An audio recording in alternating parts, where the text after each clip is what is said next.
नियम अनुसार से कोर्ट एफिडेविट कर उभयकर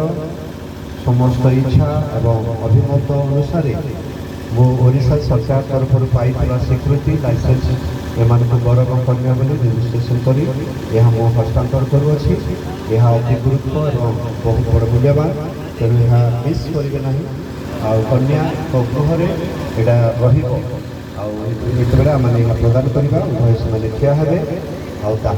सर्वसाक्षात यह प्रदान करवा।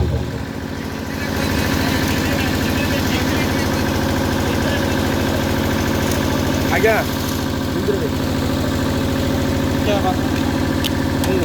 आज्ञा आज्ञा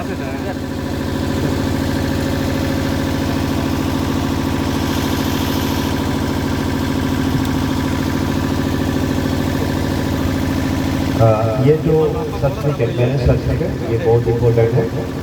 अब देखिए गवर्नमेंट का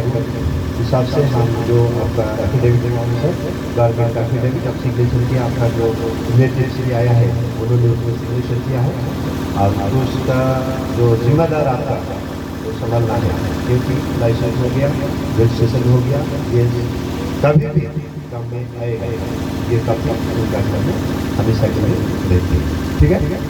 बर्तमान मैंने शेष आशीर्वाद प्रार्थना करवा प्राय आम समस्त कार्य सरी अनुरोध करी आम स्थानीय पास्टर से आसवे और पद प्रार्थना करेंगे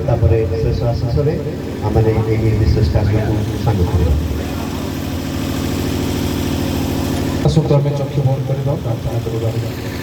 स्वर्गीय प्रभु तुम आश्रय नाम गौरव करुँ धन्यवाद करुपर्यंत सकल कार्य तुम समाप्त कर आसुच पुणी बह कार्य को संपन्न होगा धन्यवाद करुँ तुम पाद तले नव दंपति को समर्पण करुँ तुम स्वर्गीय योजना मान से जीवन में तुम्हें सफल कर से मन एक हो तुम परिचय दियो से जपरी तुमको पाइबे परित्राण प्राप्त होगा सहित ये वैवाहिक जीवन बंधन पवित्र भाव में बंधन में बांधि होगा सह तुमको लक्ष्य कर आग को बढ़े और से समस्त कल को तुम्हें आशीर्वाद वर्धिष्णु कर परिपूर्ण कर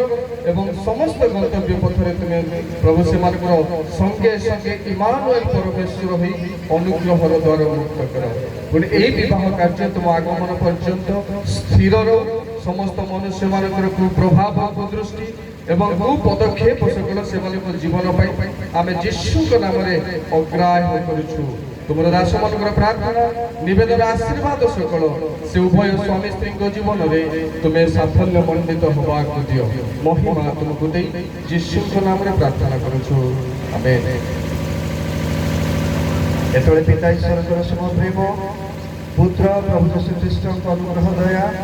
धर्मात्मा तुम शिक्षा चेतना समुद्र सहभागिता